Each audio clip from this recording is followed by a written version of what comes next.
নমস্কার বন্ধুরা, দেখো আজকে আমার বাড়িতে একজন নতুন অতিথি এসেছে। এনার নাম হচ্ছে তোমার সিরু বাবু এসছে। দেখো, এ আমার পাড়াতেই থাকে, তোমার পাড়াতে একজনের বাড়িতে থাকে। সে আজকে দেখা করতে এসছে আমার চার্লির সাথে, আর আমার চার্লির মেয়েদের সাথে দেখা করতে এসছে। দেখো, আর সিরু জানো তো খুব আদর খেতে খুব ভালোবাসে।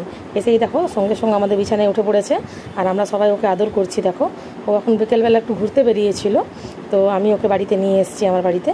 দিয়ে দেখো কত আদর খাচ্ছে আমাদের, আর সবাইকে জানো তো আদর করছে। ও বেশ সুন্দর। আর দেখো সিরুকে দেখতে কি সুন্দর, দেখো তোমার খুব সুন্দর দেখতে। দেখো, আর ও এখানে এসে নিয়ে দেখছে যে ওরও এখন অনেক নতুন নতুন বন্ধু এখানে আছে, তাই ও বেশ খুশি। দেখো, এই যে এখন নতুন এসছে তো, তাই আমাদের দেখো সব কিছু এখন শুনছে তোমার। এই যে, আর এবার এখন দেখো উঠোনে চলে এসছে, আর এখানে এসে দেখছে যে আমার ছেলেও ওর সাথে খেলছে তোমার। আর দেখছে আরও ওর বন্ধু আছে এখানে। দেখো, এই যে তোমার সিরুর বন্ধু হচ্ছে তোমার এখানে মন্দাকে নিয়ে। দেখো দুজনে মিলে এখন একটু দৌড়াদৌড়ি খেলা হচ্ছে তোমার। বেশ ভালোই লাগছে দেখতে।